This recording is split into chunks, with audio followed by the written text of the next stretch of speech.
사랑하는 우리 아버지 하나님, 오늘도 우리 사랑하는 성도님들과 함께 주의 전에 모입니다. 우리가 한자리에 모이진 못했지만 영상으로나마 하나님 앞에 각자의 처소처소에서 하나님의 전을 세우며 이처럼 예배로 나아갑니다. 모든 우리 성도님들을 기억하시고 하나님께서 임재해 주실 뿐 아니라 그들의 심령 가운데 오늘도 믿음으로 굳건히 아버지 하나님에 세워질 수 있도록 다시 한번 은혜를 베풀어 주옵소서. 감사합니다. 모든 영광 홀로 받으시기 원하옵고 예수님의 이름으로 기도합니다. 아멘. 아멘. 오늘부터 우리 사사기 13장 오늘 이제 같이 공부할 차례인데요. 사사기 13장부터는 이제 삼손의 이야기가 나옵니다. 우리가 잘 아는 그 사사죠. 사사기에는 12명의 사사가 나오는데 그 중에서 삼손은 마지막 사사예요. 12번째 사사. 물론 그 뒤에도 이야기가 있지만 이제 개인 사사에 대한 이야기는 아니고요. 그리고 12명의 사사 가운데서 가장 많은 가장 많은 장수의 기록을 해놓은 사사가 바로 삼손이에요. 13장부터 16장까지니까 무려 넉 장에 걸쳐서 삼손 이야기. 또 그렇지 않아도 삼손 하면은 뭐 모든 사람들이 너무너무 잘 알잖아요. 그죠? 이렇게 우리에게 많이 가깝고 많이 알려진 사사라는 이야기는, 그렇게 내용이 삼손에 대한 얘기를 많이 안다는 이야기는 그만큼 하나님이 우리에게 주실 말씀이 많다, 그런 얘기예요. 또는 그만큼 우리와 가깝다, 우리의 모습과 매우 흡사하다, 이렇게도 여러분이 보실 수 있고요. 삼손이라는 사람의 그 이름은 정확하진 않습니다. 보통 이제 그 참고문헌을 보게 되면 정확하진 않은데 그 이름 삼손의 뜻은 태양, 이렇게 되어 있는데 뭐 참고 정도 해주시면 될 것 같습니다. 자, 우리 오늘은 삼손의 그 출생에 대한 이야기들을 같이 나누는데 13장에서 나오는데요. 1절 말씀을 먼저 한 절을 같이 보겠습니다. 1절을 보면 제가 읽을게요. 이스라엘 자손이 다시 여호와의 목전에 악을 행하였으므로 여호와께서 그들을 40년 동안 블레셋 사람의 손에 넘겨 주시니라. 뭐 특별한 표현이 없죠. 늘 보던 이야기죠. 사사기에서 가장 많이 반복되어지는 그런 이 구절 내용입니다. 그러니까 사사기를 보면서 우리가 늘 생각하는 게 뭐니까 똑같은 죄의 사이클이 계속적으로 반복되고 있다라는 거죠. 참 보면서 우리 이런 생각 들지 않으세요? 참 너무하지 않을까? 이제 죄 때문에 그만큼 고생을 했으면 이스라엘 사람들이 그렇게 고생을 하고 그렇게 정말 그 이방 민족으로부터 핍박을 당하고 이랬으면 이제 그만할 만도 하잖아요. 근데 또 합니다. 똑같이. 도대체 왜 이럴까?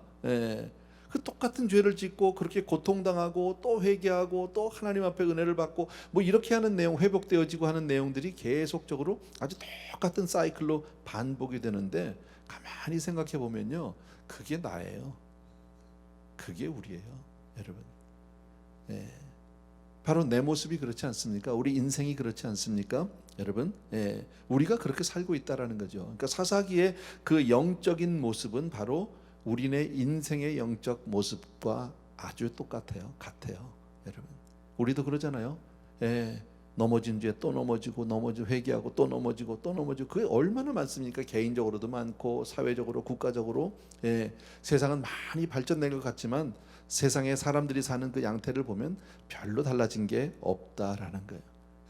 짤막한 1절의 말씀, 늘 우리가 보던 그저 뭐 특별한 내용은 아니지만 이 내용을 통해서 우리가 또 한 번 확인하고 싶은 게 있어요. 그게 바로 뭐냐면 인생은 스스로 희망이 없다라는 거예요. 우리 인간은 스스로 아무런 희망이 없어요. 우리 스스로 우리를 구원할 수도 없고요. 우리가 아무리 노력한다고 해도 하나님의 완전한 선에 이를 수도 없어요. 그게 성경이 우리를 보는, 하나님이 우리를 보시는 진단이에요. 아주 정확해요, 여러분. 그러니까 사람은 가만히 두면, 여러분 지옥 가기 위해서 뭘 해야 합니까? 아무것도 안 해도 돼요. 가만히 있으면 지옥 가요. 망하는 거는 뭘 특별히 할 게 없어요. 그냥 가만히 있으면 망하는 거예요, 여러분. 그게 왜? 인간은 죄 가운데 태어나서 죄성으로 살기 때문에 그렇다라는 겁니다. 어쨌든 인간은 영적으로 스스로 일어날 수 없는 존재이다라는 것을 우리가 1절을 통해서 한번 되새겨 볼 수 있고요. 2절과 3절 말씀을 같이 보겠습니다. 2절 이하에 한 5절까지 보겠네요. 소라 땅에 단지파의 가족 중에 마누아라 이름하는 자가 있더라. 그의 아내가 임신하지 못함으로 출산하지 못하더니 여호와의 사자가 그 여인에게 나타나서 그에게 이르시되 보라, 내가 본래 임신하지 못함으로 출산하지 못하였으나 이제 임신하여 아들을 낳으리니 그러므로 너는 삼가 포도주와 독주를 마시지 말며 어떤 부정한 것도 먹지 말라. 보라, 내가 임신하여 아들을 낳으리니 그의 머리 위에 삭도를 대지 말라. 이 아이는 태에서 나옴으로부터 하나님께 바쳐진 나실인이 됨이라. 그가 블레셋 사람의 손에서 이스라엘을 구원하기 시작하리라 하시니. 우리가 잘 아는 내용이죠. 마누아라고 하는 한 사람이 있었습니다. 근데 이 부인과 부부가 같이 살고 있는데 아이가 없는 거죠. 아내가 아이를 낳을 수 없어요. 임신할 수 없어요. 소망이 없는 거죠. 아무런 미래가 보이지 않습니다.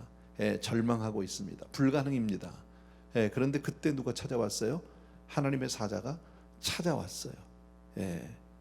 우리가 여기서 할 수 있는 것은 뭐예요? 은혜의 시작은 하나님이에요. 하나님이 찾아오셨어요. 우리가 구한 게 아니에요. 여러분, 하나님이 세상을 이처럼 사랑하셨어요. 사람이 하나님을 사랑하지 않았어요. 사람이 하나님을 구하지 않았어요.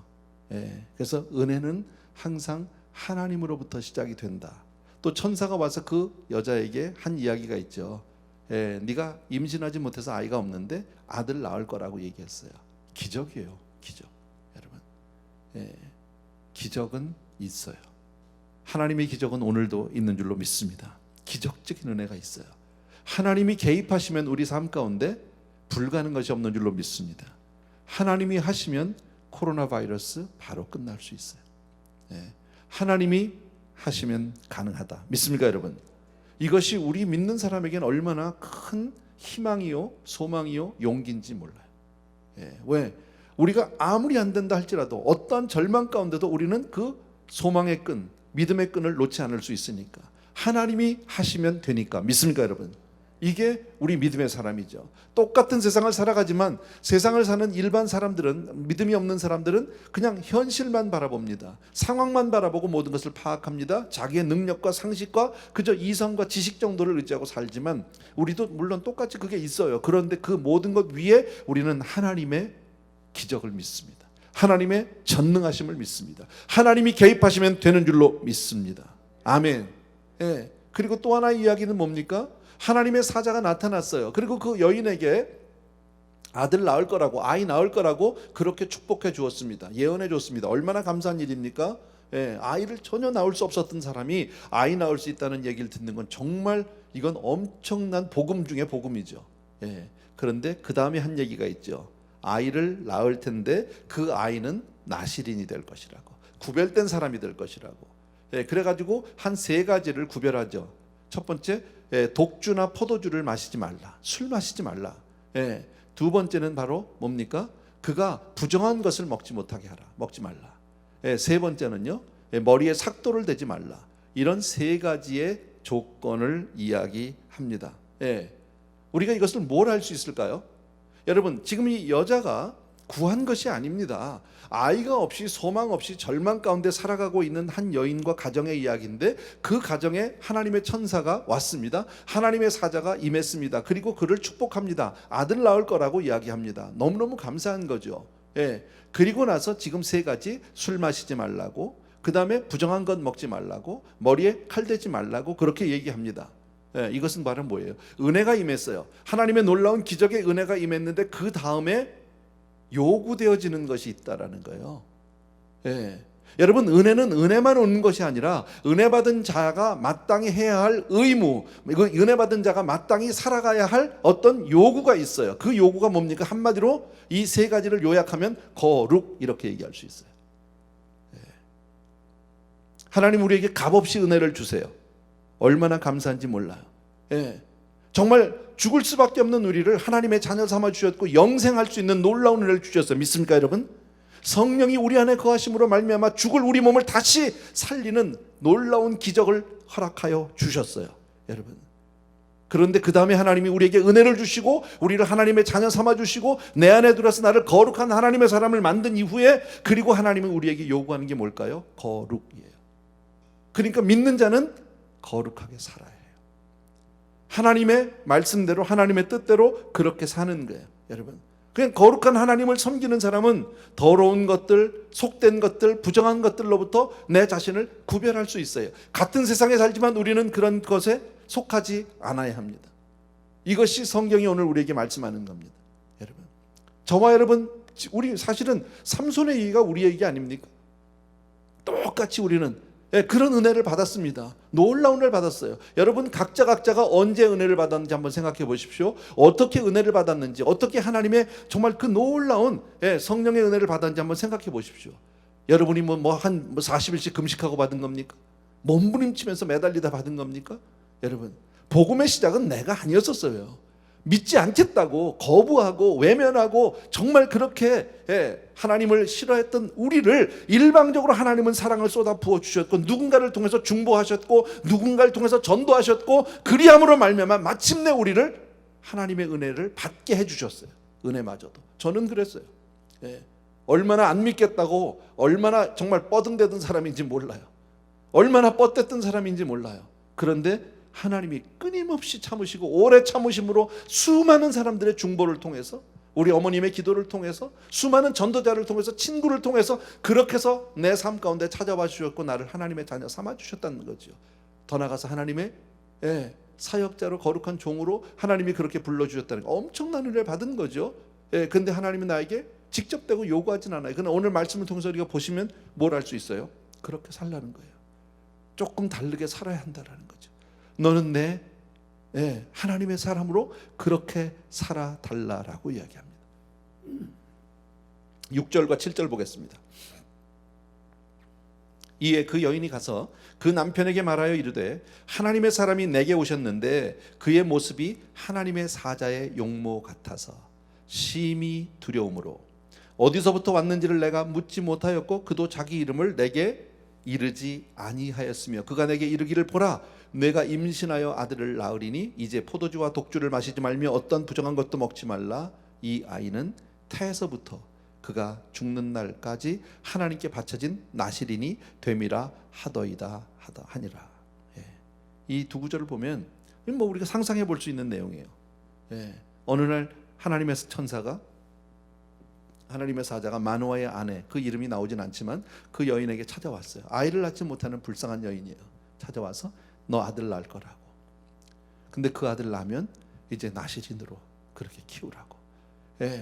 술 마시지 말고 부정한 건 먹지 말고 머리에 삭도를 대지 말라고 그렇게 이야기합니다.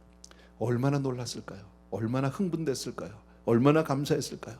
그 뜨거운 가슴, 그 막 그냥 흥분된 가슴을 가지고 남편에게 와서 그 이야기를 간증하는 거죠.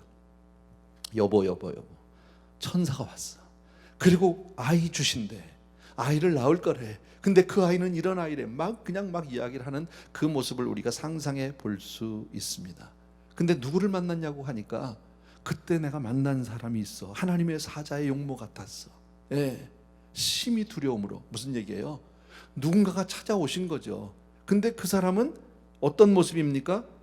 그 모습이 하나님의 사자의 용모 같은 심히 두려움으로. 천사의 모습이 마치 누구와 비슷했다라는 것을 알 수 있어요. 우리와 같았다. 사람과 같았어요. 어떤 한 사람인데 딱 어떤 한 사람이 찾아왔는데 보니까 천사예요. 하나님의 사자예요. 그리고 그 용모 가운데서 이 굉장한 뭘 느낄까요? 어떤 그 경외심을 느낄 수 있었어요. 똑같은 모습인데 여러분, 천사들이, 성경을 보면 천사가 사람의 모습으로 나타나는 모습은 성경 여러 군데 있죠. 아브라함의 장막을 방문했을 때도 지나가는 나그네인 줄 알았잖아요. 어쨌든 그런데 이 여인은 어떤 한 사람이 와서 얘기를 하는데 그를 통해서 하나님의 사자라는 것을 알게 됐고, 그리고 또 뭘 알았어요? 그가 정말 경외심을 느꼈어요. 마치 그 앞에서 무릎 꿇고 엎드리고 싶은 마음. 성경에 그런 내용은 없어요. 왜 그랬을까요? 우리가 천사를 만나보진 않아서 잘 모르지만 이 여자가 왜 그런 생각을 했을까요? 왜 그런 마음이 들었을까요? 천사라는 존재에 대해서 우리가 정확히는 몰라요. 근데 분명한 거 하나 있어요. 천사, 죄는 없어요. 천사는 죄가 없겠죠. 그죠? 영적으로 거룩한 존재예요. 죄와 상관없는 그런 존재예요. 죄성이 없어요. 예. 그러니까 죄성이 없는 한 존재를 바라볼 때 죄 가운데 있는 인생은 그에게 경외심을 느낄 수밖에 없는 거죠. 그래서 하나님의 임재를 경험한 여러 사람들이 성경을 보면 그 앞에서 엎어지거나 무릎을 꿇거나 머리를 땅에다 대거나 하는 그런 모습들이 성경에 있잖아요. 예. 뭐 이게 그렇게 중요한 내용은 아닙니다. 예. 근데 지금 이 말씀을 제가 드리는 것은 여러분, 거룩이라는 것이 뭔가 다름이 있게 만든, 겉으로 뭘 딱 내놓을 건 없어요. 뭐 얼굴 색깔이 뭐 갑자기 황금색이 됐다든지 뭐 그런 건 아니에요. 눈에서 막 빛이 나온다든지 그런 건 아니에요. 똑같은 사람이에요. 우리와 같은 모습인데 뭔가 다름이 있어요. 경외심을 느껴요. 죄송합니다. 그리고 나서 이 여자가 이렇게 얘기하죠. 다시 한번 제가 읽을게요. 그가 내게 이르기를, 보라, 내가 임신하여 아들을 낳으리니 이제 포도주와 독주를 마시지 말며 어떤 부정한 것도 먹지 말라. 이 아이는 태에서부터 그가 죽는 날까지 하나님께 바쳐진 나실인이 됨이니라 하더이다. 이 얘기는 누가 한 거예요? 이 마노아의 아내가 한 이야기예요. 근데 여기서 뭐 살짝 재미난 규절이 하나 있어요. 그게 뭐냐면 이 아이는 태에서부터 그가 죽는 날까지라고 되어 있잖아요. 근데 천사는 그런 얘기를 한 적이 없어요. 조금 달라요. 천사가 한 얘기하고는요. 천사 5절을 보게 되면 천사가 나타나서 하죠. 내가 임신하여 아들을 낳으리니 그 머리 위에 삭도를 대지 말며 아이는 태에서 나옴으로부터 죽을 때까지라는 말이 없어요. 살짝 달랐어요. 근데 여자가 태에서 나옴으로부터 죽을 때까지라고 살짝 붙였어요. 과장을 한 거죠. 어떻게 보면 조금 다른데, 근데 우리가 아는 대로 하나님의 말씀은 1.1획도 더하거나 빼면 안 되는 거죠. 그죠? 하나님의 말씀을 마음대로 내가 막 덧붙이거나 이러면 안 되는 거죠. 왜곡하면 안 되겠죠. 근데 이 말씀은 괜찮아요. 이 여자가 이렇게 얘기한 거는 괜찮아요. 왜? 하나님의 말씀을 더 강하게 전하기 위해서 하나님의 뜻에 어긋난 게 아니기 때문에. 여러분, 뭐 사실 설교하는 제 입장에서도 어떨 때 보면 성경 말씀을 조금 확대 해석을 하기도 하고, 뭐 왜곡해서는 안 되겠죠. 다른 뜻으로 얘기하면 안 되겠지만 이렇게 하는 것은 하나님이 그냥 용납해 주시는 것 같아요. 뭐 대단히 중요한 내용은 아니지만 참고로 성경을 읽다가 혹시 이거 왜 이 규절이 없지 이렇게 얘기하실까봐 말씀을 드렸고요. 자, 8절부터 또 보겠습니다. 제가 읽습니다. 마노아가 여호와께 기도하여 이르되, 주여 구하옵나니 주께서 보내셨던 하나님의 사람을 우리에게 다시 오게 하사 우리가 그 낳을 아이에게 어떻게 행할지를 우리에게 가르치게 하소서. 자, 아내로부터 이런 기적적인 이야기를 들었습니다. 하나님의 천사가 와서 그런 놀라운 예언을 해준 것을 들었습니다. 그 이야기를 듣고 난 남편 마노아가 하나님 앞에 기도를 하는 거예요. 의심을 해서 기도하는 게 아니에요. 이것은 왜 기도를 합니까? 기도하면서 우리가 아이를 낳게 되면 그 아이를 어떻게 키워야 될지, 어떻게 행해야 될지를 우리에게 알게 해주세요. 보다 구체적인 하나님의 뜻을 구하기 위해서. 참 아름다운 것은 뭐냐면 이 부부가, 여러분, 부부가 항상 모든 일을 기도로 해결을 하고 있다는, 하나님께 의지해서 나아가고 있다는 건 너무나 우리가 배울 만한 점 아닙니까? 가정 안에서도 남편과 아내가 이렇게 정말 기도하는 부부가 되길 주의 이름으로 부탁드립니다. 자, 9절 또 읽겠습니다. 하나님이 마노아의 목소리를 들으시니라. 여인이 밭에 앉았을 때에 하나님의 사자가 다시 그에게 임하였으나 그의 남편 마노아는 함께 있지 아니한지라. 남편의 기도를 들었어요. 그리고 하나님이 다시 나타나셔서 천사를 보냈는데 누구에게 갔습니까? 아내에게 보냈다는 거죠. 남편이 있지 않았어요. 10절에 여인이 급히 달려가서 그의 남편에게 알려 이르되, 보소서, 전일에 예전에 내게 오셨던 그 사람이 내게 나타났나이다. 이건 어렵지 않은 내용입니다. 아내가 남편에게 가서 왔어 천사가 다시 왔어, 여보 와봐, 지금 이 얘기예요. 11절이요. 마노아가 일어나 아내를 따라가서 그 사람에게 이르러 그에게 묻되, 당신이 여인에게 말씀하신 그 사람이니까 하니 이르되 내가 그로다. 그로다 하니라.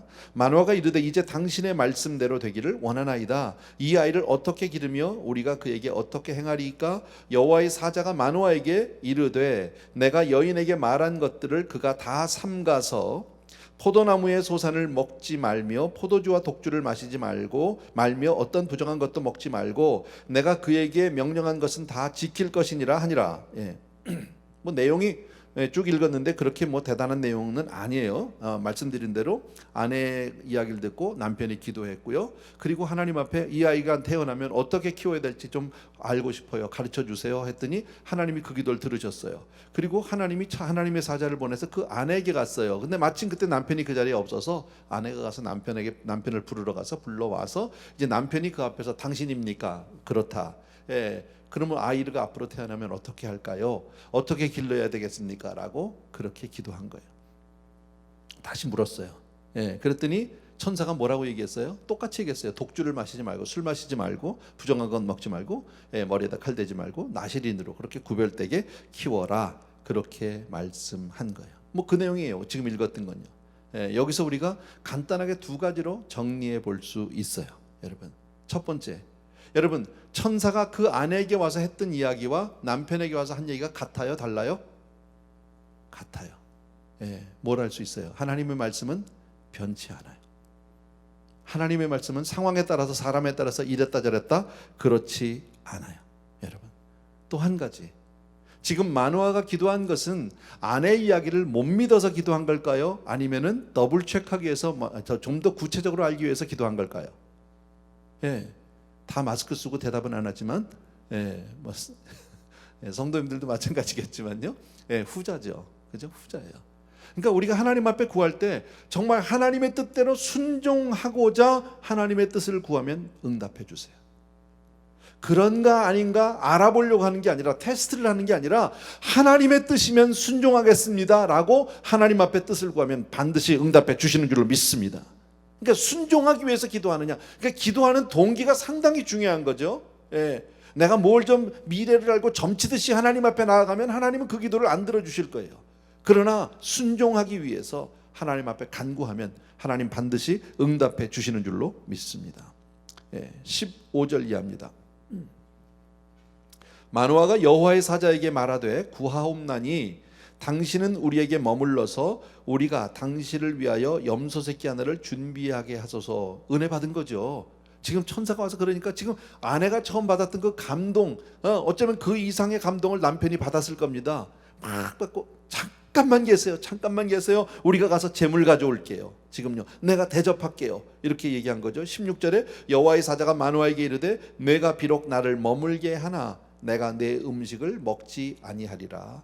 번제를 준비하려거든 마땅히 하나님께 드릴지니라 하니 이는 그가 여호와의 사자인 줄을 마노아가 알지 못하였더라. 마노아는 마치 하나님이라고 생각을 했던 것 같아요. 아니다. 하나님께만 제사를 지낸다.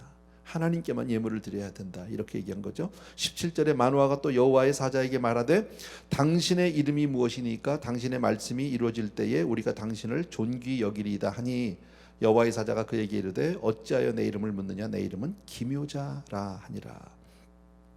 많이 듣던 이름이죠. 19절 이에 마노아가 염소 새끼와 소제물을 가져다가 바위 위에서 염소 새끼와 소제물, 다른 말로 뭐 꼭 굳이 바꿀 필요는 없겠지만 번제와 소제 이렇게 볼 수 있어요. 가져다가 바위 위에서 여호와께 드리며 이적이 일어난지라. 마노아와 그의 아내가 본즉 불꽃이 제단에서부터 하늘로 올라가는 동시에 여호와의 사자가 제단 불꽃에 휩싸여 올라간지라. 마노아와 그의 아내가 그것을 보고 그들의 얼굴을 땅에 대고 엎드리니라. 뭐 있는 그대로의 내용이요. 은혜 받았으니까 여러분, 은혜 받으면 드리고 싶잖아요. 은혜 받으면 우리가 하나님 앞에 뭔가 해드리고 싶은 마음 당연하죠. 근데 천사에게 대접하려고 했더니 천사는 그 대접을 거절했어요. 여러분, 모든 영광은 하나님께. 아멘. 여러분, 우리가 살아가면서 우리도 뭐 우린 천사는 아니지만 사역자들이 있어요. 사역자들이 그 대접을 받아서는 안 되겠죠. 여러분, 사람이 그 대접을 받을 수는 없겠죠. 여러분의 감사와 여러분의 모든 감동과 여러분의 모든 은혜에 대한 보답은 하나님께 드려야 할 줄로 믿습니다. 그런 의미에서 본다면 우리가 예배를 통해서 하나님 앞에 드리는 그 헌금 시간은 굉장히 중요한 시간이에요, 여러분. 비록 집에서 지금 교회 와서 직접 우리가 헌금 시간에 참여는 못하지만 집에서 헌금 준비할 때부터 하나님 앞에 그것을 바치고 하는 그 모든 행위는 철저하게 하나님께로만 향해야 할 줄로 믿습니다. 만화는 가서 염소 새끼하고 그리고 소재를 가져와서 반석 위에서 하나님께 드렸어요. 그랬더니 단에서부터 불이 확 올라왔어요. 다 태우신 거죠. 받았다 그 얘기죠. 그리고 그 하나님의 사자가 함께 불꽃 가운데로 하늘로 올라가는 그 모습을 보니까 뭐 이건 더 은혜죠. 하나님이 정말 임재하셨다는 것을 다시 한번 확인하고 나서는 땅에 얼굴을 댈 수밖에, 뭐 누구라도 그러지 않겠습니까? 자, 21절. 여호와의 사자가 마노아와 그의 아내에게 다시 나타나지 아니하니. 자, 이제 갔어요. 이제는 다시 일상으로 돌아온 거죠. 정말 은혜의 시간, 꿈 같은 시간은 이제 지나갔어요. 정말 기적과 같은 그 놀라운 현장을 지나서 이제 두 부부가 다시 현실 가운데 앉아 있는 겁니다. 마노아가 그제야 그가 여호와의 사자인 줄 알고 분명히 알았어요. 22절에 그의 아내에게 이르되 우리가 하나님을 보았으니 반드시 죽으리로다. 이제 우린 망했다. 이제 큰일 났다. 23절 그의 아내가 그에게 이르되 여호와께서 우리를 죽이려 하셨더라면 우리 손에서 번제와 소제를 받지 아니하셨을 것이요 이 모든 일을 보이지 아니하셨을 것이며 이제 이러한 말씀도 우리에게 이르지 아니하셨으리니이다 하였더라. 자, 뭐 별 내용은 아닌데요. 그냥 남편은 그런 놀라운 기적의 현장을 보고 나서 그리고 나서 막 불꽃 가운데 확 올라가고 다시 천사가 있지 않고 이제 딱 두 사람만 있을 때 우리 하나님을 봤으니 이제 죽었다. 우리는 이제 죽었다. 큰일 났다. 이러는데 아내는 뭐예요? 아니다. 그럴 리가 없다. 하나님이 우리를 죽일 것 같았으면 하나님이 그 번제와 소제물을 받지 않으셨을 것이다. 또 우리에게 와서 그런 이야기도 하지 않았을 것이다. 이렇게 지금 이렇게 얘기하는 거죠. 자, 같은 사건인데 보는 두 사람의 견해가 다르다라는 거죠. 같은 사건을 똑같이 경험했는데 반응이 달라요. 본대로 마누아는 이제 하나님 봤으니까 자기는 죽을 것이다. 그런데 아내는 아니에요. 자, 성경에 이것을 정확히 명확하게 구별해 놓지는 않았는데요. 처음에 천사가 나타났을 때가 마누아의 아내에게예요. 남편이 아니에요. 그리고 남편이 다시 엎드려 기도했는데 천사는 다시 아내에게로 갔어요. 왜 그랬는지 정확한 건 모르지만 제 생각에는 이래요. 왜 천사가 아내에게 먼저 갔고 또 남편이 기도했는데 다시 아내에게 가서 아내가 남편을 불러와서 이렇게 갔고 한 이런 것을 봤을 때 남편과 아내 이 두 사람 중에는 아내의 영성이 조금 더 나은 것 같아요. 남편보다. 영적으로 조금 더 깨어있는 것 같아요. 그러니까 쉽게 말하면 마누아도 하나님을 믿어요. 기도하는 사람이에요. 무슨 일이 생기니까 기도하자고 그러잖아. 하나님 나가서 기도도 하잖아요. 자, 좋아요. 근데 남편보다 아내가 조금 더 영적으로 조금 더 나은 그런 것 같아. 근데 남편은 똑같은 상황을 경험하니까 이제는 망했다, 죽었다.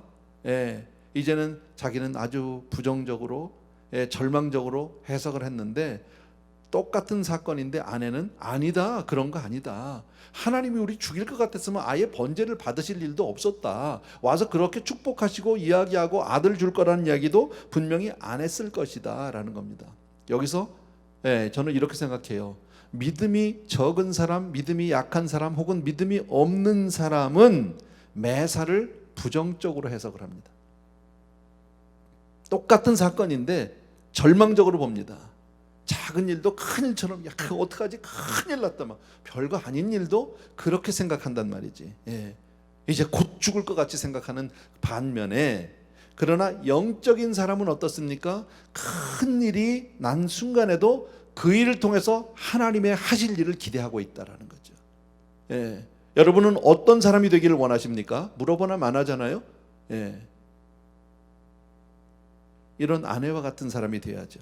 여러분, 어떤 일을 통해서라도 하나님이 하실 큰 일을 봐야죠. 예를 들어서 지금 우리 코로나 사태로 지금 전 세계가 신음하고 있습니다. 고통하고 있습니다.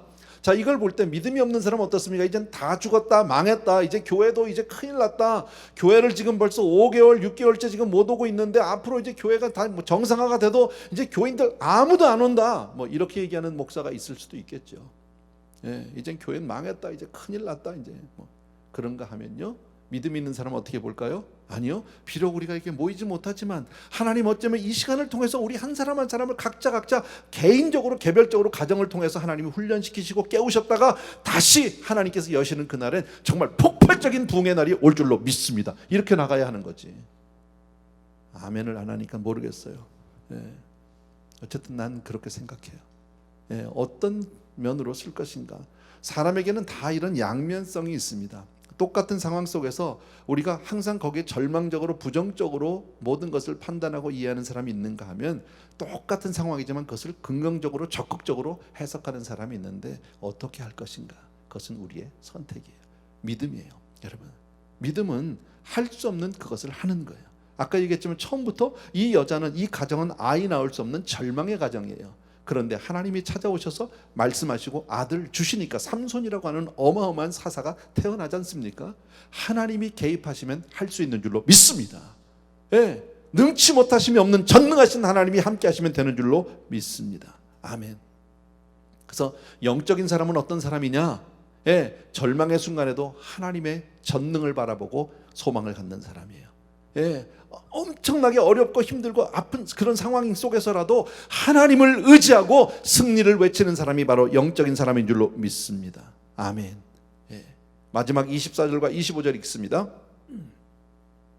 그 여인이 아들을 낳음에 그의 이름을 삼손이라 하니라. 그 아이가 자라매 여호와께서 그에게 복을 주시더니 소라와 에스다올 사이 마하네단에서 여호와의 영이 그를 움직이기 시작하였더라. 이랬어요. 예, 드디어 이제 삼손이 태어났어요.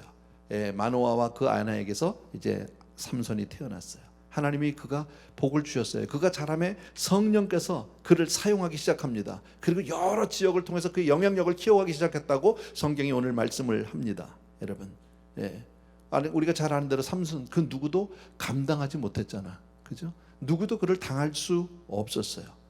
예, 블레셋 사람들은 물론이고요. 예, 그가 가는 것은 항상 승리가 있었어요. 자, 저와 여러분 삼손은 아니지만 우리도 하나님의 특별한 은혜를 받은 사람들이고, 예, 우리도 그렇게 하나님이 우리에게 요구되는 삶이 뭐라고요? 요구하시는 삶이 거룩이라고 제가 말씀드렸죠.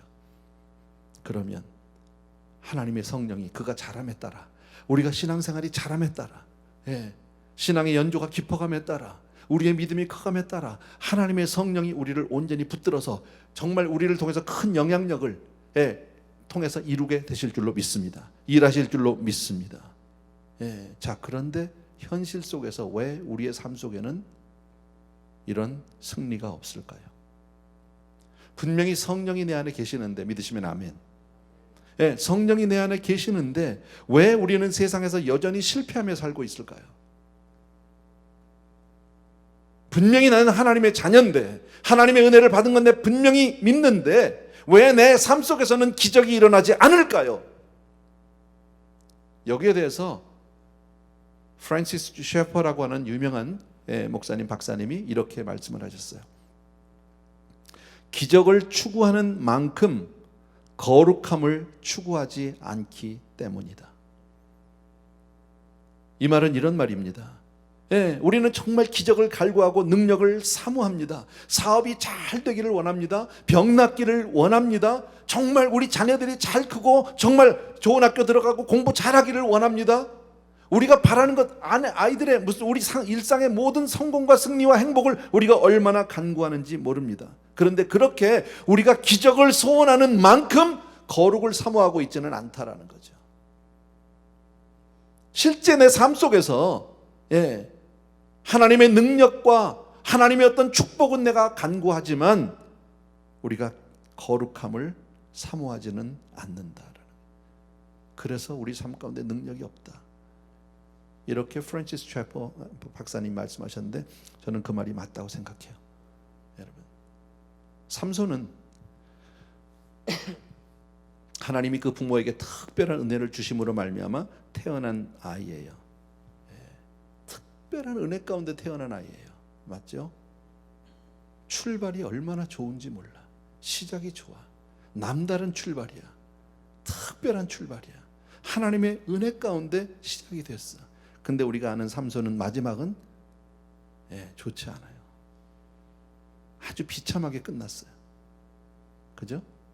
그러니까 우리의 시작이 아무리 좋다고 해도 그것이 우리의 인생을 보장해 주지 않아요. 내가 어디서 어떻게 출발했느냐가 중요한 문제가 아니에요. 여러분, 내가 하루하루를 어떻게 살아갈 것인가, 아무리 좋은 출발을 했다 해도 그것이 내 생애를 보장해 주지는 않는다라는 겁니다. 어떻게 시작했느냐보다는 어떻게 끝을 마치느냐가 훨씬 더 중요하다라는 거죠. 여러분, 그런데 여러분 주변에 한번 사람들을 한번 보십시오. 저는 주변에 많은 목사님들을 봅니다. 근데 참 예상외로요. 저는 이런 표현을 쓰죠. 여러분, 비행기가 뜰 때 출발과 그다음에 운항과 그리고 뭡니까? 착륙이 있겠죠. 비행기 뜨고 그리고 날아가고 그리고 착륙하는 이 세 가지 단계라고 봅니다. 뜨는 것도 힘들어요. 굉장한 에너지가 필요하다고 그래요. 제가 경험한 게 그거예요. 제가 일평생 살면서요, 아주 단시간 내에 일주일 만에 10파운드를 빼본 게 아니라 빠졌어요. 그게 언제, 그 중에 딱 2번 있었는데 그 중에 한 번이 바로 뭐냐면 제가 개척할 때예요. 저희 교회 개척할 때 일주일 만에 10파운드 확 빠지더라고. 요즘에 살 빼려고 그러는데 얼마나 안 빠지는지 몰라. 안 먹고 뭐 별짓을 다 합니다. 조금 그러고 나서 혹시나 해서 저울을 한번 올라가는데 똑같아. 그때 여러분 이 아세요? 좌절감. 그래도 똑같기만 해도 괜찮아. 늘어. 그런데 그때는요, 일주일에 10파운드가 빠지는 줄도 모르고 빠졌어요. 왜? 그만큼 에너지가 많이 필요한 거죠. 그만큼 긴장을 하고 있는 거죠. 비행기가 떠야 하니까. 그리고 쫙 왔어요. 지금까지. 이제 좀 있으면 이제 내려가야 되잖아. 착륙해야 되잖아. 많은 목사님들의 착륙을 저는 옆에서 바라봤어요. 착륙에 실패하는 목회자들이 굉장히 많습니다. 착륙을 잘한 목회자들이 그렇게 많지 않더라고요. 꼭 목사만 그럴까요? 여러분 주변에 있는 많은 사람들 한번 보십시오. 여러분, 마침이 아름답지 못한 사람들이 예상외로 많다라는 겁니다. 여러분, 삼손이라고 하는 사람은 대단한 남다른 정말 하나님의 그 특별한 기적과 같은 은혜로 정말 잉태되었고 태어났고, 그리고 자라면서도 엄청난 성령의 능력으로 그가 사로잡혀서 엄청난 블레셋 사람들을 다 때려 죽이고, 얼마나 전쟁의 신 아닙니까? 가는 데마다 승승장구했던 사람 아닙니까? 그런데 그런 그가 자기의 삶을 타락으로 하나님으로부터 멀어지고 그리고 비참한 마침을 맞추게 되는 사건은 우리가 다 알잖아. 여러분, 우리가 삼손을 통해서 우리는 내 자신을 한번 다시 살펴볼 필요가 있다라는 겁니다. 여러분, 우리네 인생을 정말 아름답게 좋은 끝맺음을 할 수 있도록 도우실 수 있는, 그렇게 지키실 수 있는 분은 하나님의 성령밖에 없는 거예요. 하나님의 성령에 사로잡혀서 끝까지 가지 못하면, 그분의 은혜가 아니면 우리는 아름다운 마침을 못할지도 몰라요. 여러분, 꼭 기억해 주시기 바라고, 오늘은 그저 서론적으로 오늘 이 말씀을 한 절 한 절 보면서 같이 나눴는데요. 여러분, 저 특별히 여러분과 제가 기억하고 싶은 단어는 거룩이에요. 거룩. 여러분, 하나님 특별한 은혜 우리에게 주셨는데 그 은혜에 하나님이 요구하시는 우리의 책임과 의무가 있어. 거룩이에요. 대단한 것 원하지 않으셨어요. 구별되게 살라라는 거예요. 하나님의 사람으로 살라는 거예요. 하나님의 자녀로 살라는 거예요. 여러분, 저와 여러분 정말 그렇게 하나님의 뜻을 쫓아 오늘부터 다시 한번 정말 하나님 앞에 거룩함을 추구하는 그런 저와 여러분 되길 주의 이름으로 축복합니다. 우리 찬양 하나 같이 드리면서 우리 잠깐 기도하겠습니다. 주 나의 모습 보네 하는 그런 찬양이 있죠. 상한 나의 맘 보시네.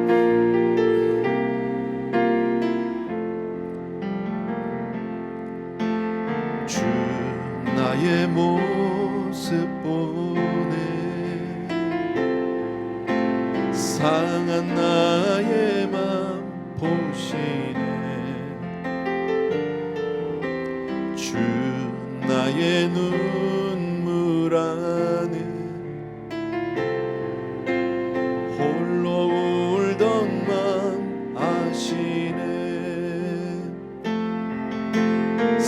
세상 소망 다 사라져 가도 주의 사랑은 끝이 없으니 살아가는 이 모든 순간이 주 은혜임을 나는 믿네. 2절 합시다. 우리 같이. 주 사랑 내게 있네. 그 사랑이 날 채우네. 주 은혜 내게 있네. 그 은혜로 날 세우네.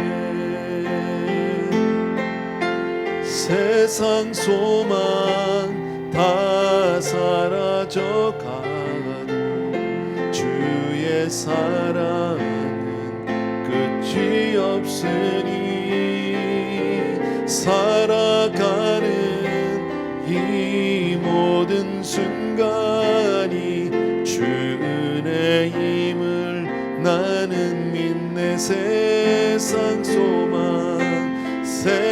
소망 다 사라져 가도 주의 사랑은 끝이 없으니 살아가는 이 모든 순간이 주 은혜임을 나는 믿네. 아멘, 아멘, 아멘. 이 시간 우리 잠시 같이 기도합니다. 오늘 주신 말씀 기억하면서요, 우리가 삼손은 아니지만 그러나 삼손과 같은 은혜를 받은 사람인 것만은 틀림없어요.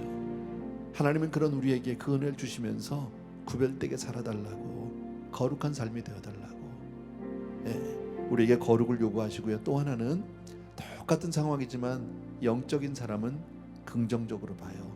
하나님 안에서 소망을 봐요. 그러나 믿음이 작거나 없는 사람은 부정적, 절망적으로 합니다. 여러분, 우리는 어떤 사람이 될 것인지를 우리가 선택하고요, 그렇게 살기를 원합니다. 이 시간 우리 잠시 우리 자신을 위해서 또 우리 가정을 위해서 같이 한번 기도하겠습니다. 사랑하는 아버지, 이 시간 우리 사랑하는 성도님들과 주님 주신 말씀을 통해서 내 자신을 바라봅니다. 날마다 죄 가운데 또 넘어지고 쓰러지는 우리의 모습을 봅니다. 우리의 인생에는 소망이 없음을 아버지 하나님 앞에 고백합니다. 우리가 정말 아버지 우리 힘으로 살아갈 수 없음을 고백합니다. 스스로는 완전해지거나 거룩해지지 못하고 스스로는 죄를 피할 수도 없음을 고백합니다. 주님, 우리에게 날마다 은혜로 덮어 주시옵소서. 비록 우리가 부족한 사람이라 할지라도 하나님 우리를 긍휼히 여기시고 불쌍히 여겨주셔서 우리를 꼭 붙들어 주시기 원하고, 정말 아버지 더러운 죄악과 이 세속으로부터 우리가 떠날 수 있도록 은혜를 베풀어 주시기 원하고, 하나님의 사람으로 살아갈 수 있는 그런 능력 허락하여 주시옵소서. 주 안에서 참 기쁨과 능력을 경험하는 우리가 되게 도와주시기 원하고, 아무리 를 만나도 예수 의지합니다. 아버지 하나님의 그렇게 믿음으로 주님만을 바라보고 사는 우리 사랑하는 성도님들, 또 오늘도 믿음으로 승리하는 우리 성도님들 다 될 수 있도록 축복하여 주시옵소서. 감사합니다. 아멘. 우리 잘해서 조용히 일어나셔서요. 그리고 아까 말씀드렸던 우리 다니엘 장로님, 우리 부친 우리 장성규 안수 집사님, 우리 사실 안수 집사님이신데요, 침례교를 섬기셨거든요. 그러니까 저희로 말하면, 장로교로 말하면 장로님이나 마찬가지입니다. 내일 할리우드 포레스트는 12시 30분입니다. 정정합니다. 12시가 아니라 12시 30분 마지막 고인을 위한 예배가 있습니다. 혹시 허락되시는 분들은 함께 해주시면 고맙겠습니다. 우리 주나의 모습 보내 우리 1절만 다시 한번 드리고 나서 우리 기도하겠습니다. 주 나의 모습 보내 상한 나의 맘 보시네. 주 나의 눈물 안에 홀로 울던 맘 아시네. 세상 소망 다 사라져 가도 주의 사랑은 끝이 없으니 살아가는 이 모든 순간이 주 은혜임을 나는 믿네. 살아가는 이 모든 순간이, 살아가는 이 모든 순간이 주 은혜임을 나는 믿네. 아멘. 사랑하는 우리 아버지 하나님, 오늘도 말씀을 통해서 우리 한 사람 한 사람에게 정말 오직 주 안에만 소망이 있음을 가르쳐 주십니다. 우리네 인생 내 스스로는 조금도 소망이 없음을 다시 한번 보았사오니 주님만 의지하는 우리 성도님들 되게 하시고, 그런 우리를 찾아와서 은혜 주신 주님, 정말 우리 사랑하는 성도님들 한 분 한 분 거룩을 추구하는 그런 삶으로 우리들이 변화받게 하여 주옵소서. 비록 힘들고 어려운 시절이지만 사랑하는 아버지 하나님, 이 시기를 정말 믿음으로 잘 이해나가게 하시고 합력해서 선을 이루어주시는 하나님의 놀라운 그 아버지 은혜를 한시도 잊지 않는 우리 사랑하는 성도님들 되게 하여 주옵소서. 그리고 오늘도 귀한 예물을 통해서 하나님 앞에 정말 우리가 받은 은혜, 받은 사랑에 대한 감사와 감격을 표현하고 있습니다. 이것이 바로 우리 사랑하는 성도님들의 모든 삶이요 고백입니다. 주님, 귀한 성도님들을 올려드리오니 받아 주시옵소서. 이제는 우리 주 예수 그리스도의 은혜와 하나님 아버지 극진하신 그 사랑하심과 성령님의 내주 인도 교통 충만 역사하심이 이 시간 또 한 번 하나님의 사람으로, 믿음의 자녀로, 은혜받은 자로 마땅히 살아야 될 거룩을 추구하는 그런 아름다운 아버지의 소원을 품은 모든 성도님들 위해 이제로부터 영원토록 함께 계실지어다. 아멘.